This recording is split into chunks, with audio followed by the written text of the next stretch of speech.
नमस्कार दोस्तों, मैं डीके सर आप सभी का अपने YouTube channel study with DK sir पे स्वागत करता हूँ। जैसा कि आप सभी जानते हैं, मैं प्रतिदिन क्लास 9 से लेकर के 12 तक के विज्ञान के प्रत्येक टॉपिक पर अपना वीडियो लेकर के आता हूँ। आज जैसा कि आप बोर्ड में देख रहे होंगे, session for 9th and 12th 9th and 11 9 और 11 के लिए ये वीडियो महत्वपूर्ण है। जो बच्चे 9 और 11 में पढ़ रहे हैं, अगर इस वीडियो को देखते हैं तो उन्हें विशेष लाभ होगा। आज का मेरा टॉपिक है जैव विविधता या बायोडायवर्सिटी पार्ट 1। मतलब आज ये पार्ट 1 है, इसके बाद भी दूसरा वीडियो आएगा। हमारा जो YouTube चैनल है इसे आप सभी सब्सक्राइब कर लें और जो वीडियो है उसको लाइक और शेयर करें। आज का जो मेरा टॉपिक है जैव विविधता। जैव विविधता एक बड़ा टॉपिक होता है। जैसा कि संसार में बहुत सारे जीव हैं, लगभग अगर हम बात करें तो करोड़ों की संख्या में जीव पाए जाते हैं और इसमें बहुत सारी डिफरेंशिएशन होती है, बहुत सारे अंतर होते हैं। इसी चीज को हम लोग जैव विविधता कहते हैं। तो संसार में समस्त जीवों के बारे में पढ़ना और उनके बारे में एक समुचित जानकारी इकट्ठा करना यह बहुत कठिन कार्य है। इसके लिए वैज्ञानिकों ने वर्गीकरण की योजना बनाई। वर्गीकरण या क्लासिफिकेशन के बारे में सोचा। क्लासिफिकेशन क्या? वर्गीकरण या क्लासिफिकेशन। वर्गीकरण या क्लासिफिकेशन को समझने से पहले हम लोगों को यह समझना होगा कि पृथ्वी पर जीवन की उत्पत्ति कैसे हुई। पृथ्वी पे जीवन की उत्पत्ति के मायने में अगर देखें तो तमाम वैज्ञानिकों का अपना एक मत है। वैज्ञानिक कथनानुसार पृथ्वी एक गर्म गैस का गोला था। मतलब एक गर्म गैस की गोला थी पृथ्वी। और पृथ्वी जब गर्म गैस का गोला था तो इस गर्म गैस के गोले में वायुमंडल भी था और वायुमंडल में परिवर्तन हुआ। परिवर्तन के पश्चात बादल बने और बादल बनने के बाद इसमें संघनन हुआ। संघनन से बारिश हुई। बारिश होने के बाद पानी जहां जाते इकट्ठा हो गया। इकट्ठा हो जाने से समुद्र, नदी, तालाब आदि की उत्पत्ति हो गई। और समुद्र, नदी, तालाब आदि निर्मित हो जाने के पश्चात जो है पृथ्वी पर जो सबसे पहला जीव आया वो विषाणु आया। विषाणु जो है जब ये किसी सजीव कोशिका के अंदर होता है तो जीवित अवस्था में रहता है और जब यह सजीव कोशिका से बाहर होता है तो निर्जीव अवस्था में होता है।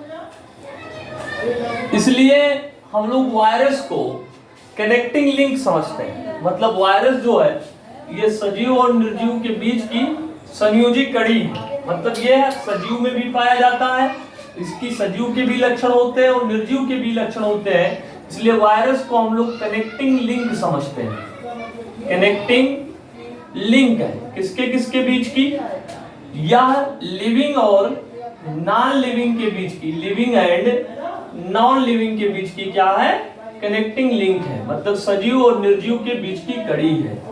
इसके साथ साथ जो इसके बाद विकासीय क्रम में देखें तो हम लोग जलीय जीव का विकास हुआ।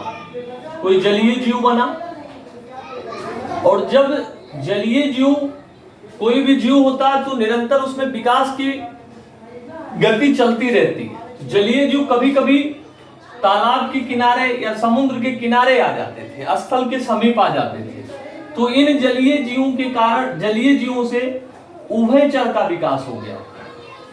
उभयचर का विकास हुआ और उभयचर धीरे धीरे जब देखा कि हम जल में भी रह चुके हैं, स्थल में भी रह चुके हैं, तो ये जमीन के अंदर कोई बिल उल के किनारे जाता था तो उसके नीचे देखता था तो इसको लगता था यार जल में इतना मजा आया, स्थल में मजा आया, तो जमीन के अंदर भी चलना चाहिए, वहां तो और मजा होगा। तो ये बिल बना करके रहने लगे। यानी कि हम कह सकते हैं सरीसृप का विकास हो गया। और सरीसृप के विकास के बाद अब जीव जल में भी रह चुका, स्थल में भी रह चुका, जमीन के अंदर भी रह चुका। मतलब बिल बनाकर रेंगकर चढ़ने लगा। तो इसने फिर सोचा अब हम लोगों को हवा में उड़ना चाहिए।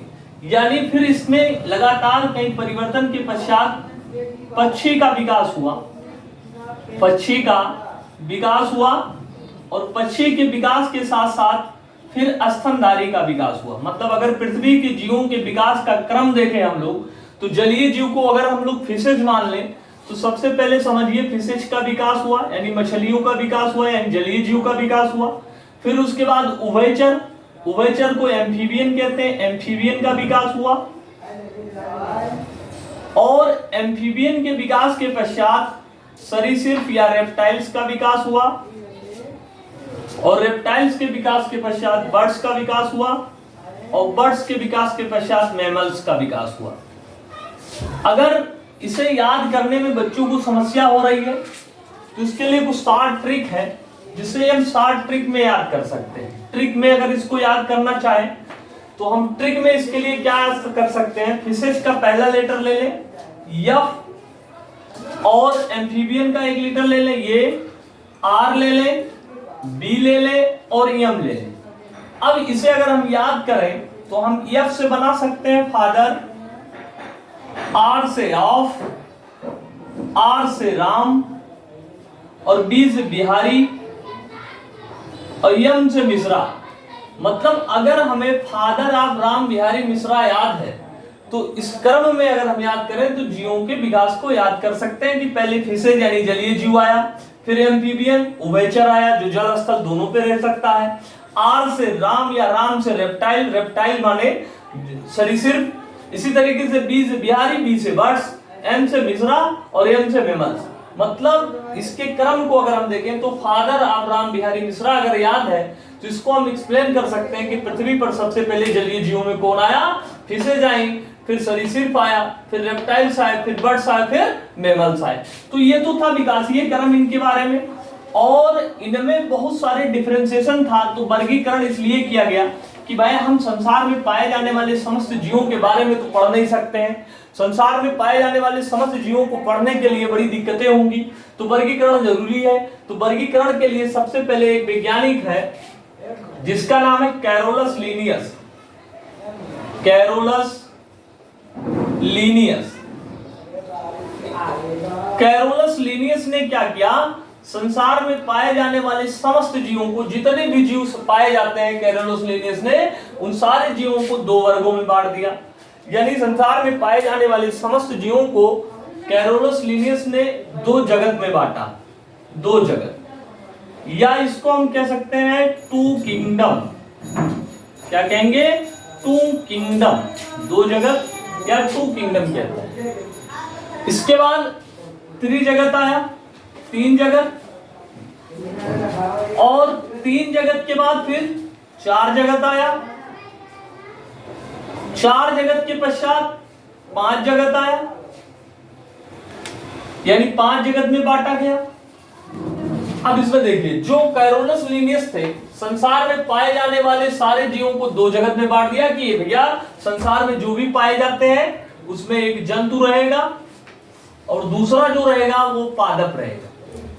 फिर बाद में वैज्ञानिकों ने देखा कि नहीं नहीं ऐसा नहीं हो सकता है, संसार में पाए जाने वाले समस्त जीवों को केवल दो श्रेणी में नहीं रखा जा सकता है कि एक जंतु हो जाए दूसरा पादप हो जाए, इनको तीन जगत में रखा जाएगा।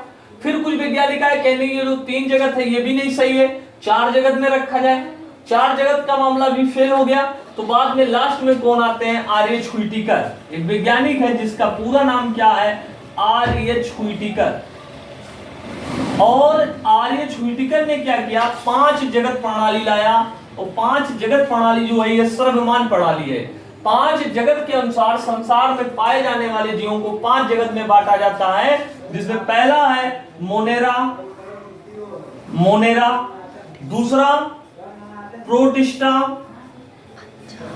तीसरा फंजाई, चौथा प्लांटी, और पांचवा क्या था, एनीमिलिया, एनीमिलिया। जिसमें से मोनेरा जगत के अंतर्गत आप कोशिकीय जीव यानी विषाणु को रखा गया और जीवाणु को रखा गया। एक कोशिकीय जीव मोनेरा में हम लोग विषाणु को रखते हैं, किसको रख दिए, विषाणु को रख दिए और जीवाणु को रख दिए। इसी तरीके से प्रोटिस्टा में पैरामीशियम, ये समुद्री जीव है, जलीय होता है। साथ में यूग्लिना, इसको रखा गया, ये भी समुद्री होता है। फिर उसके बाद में हम लोग कवक रखे। कवक जो होते हैं ये विषमपोषी होते हैं। विषमपोषी मतलब कि ये अपना भोजन स्वयं नहीं बना पाते हैं। भोजन के लिए या तो किसी मृत कार्बनिक पदार्थ को खाएंगे या तो किसी जीवित जीव के संपर्क में रहेंगे। तो इसका उदाहरण अगर हम लोग देखें तो मशरूम द बेस्ट उदाहरण, क्योंकि ये कॉमन है, हम लोग हर जगह इसको देख सकते हैं। और इसका हिंदी नाम होता है कुकुरमुत्ता। इसको हिंदी में हम लोग क्या कहते हैं? कुकुरमुत्ता। अब कंफ्यूजन क्या होती है कि जो 9th या 11th स्तर के बच्चे हैं कुकुरमुत्ता का अर्थ समझते हैं कि कुत्ते इस पे टॉयलेट करते हैं, लेकिन ये गलत। होता क्या है कि जिस प्रकार कुत्ते का कोई निश्चित स्थान नहीं होता है कि उसे टॉयलेट कहाँ करना हो, चाहे आप 10 लाख की गाड़ी खड़ा कर दीजिए, 50 लाख का घर बनाओ, कुत्ते को जहां वो देखा थोड़ा सा गया और उसके बाद उसके ऊपर टॉयलेट कर दिया। तो कुकुरमुत्ता का कोई फिक्स स्थान नहीं होता है। ये जहां देखेंगे आप, जैसे जहां पे थोड़ा सा कार्बनिक पदार्थ की मात्रा अधिक होगी उस स्थान पे निकल जाएगा। तो इसलिए इसको कुकुरमुत्ता नाम दिया जाता है। और ये इसकी इंग्लिश नाम जो होती है मशरूम होती है। फिर प्लांटी और एनिमिलिया। तो प्लांटी जगत का वर्गीकरण थोड़ा सा बड़ा है और एनिमिलिया का भी वर्गीकरण बड़ा है। इसको हम जैव विविधता पार्ट 2 में लेकर के आप लोगों के सामने उपस्थित होंगे। Thank you.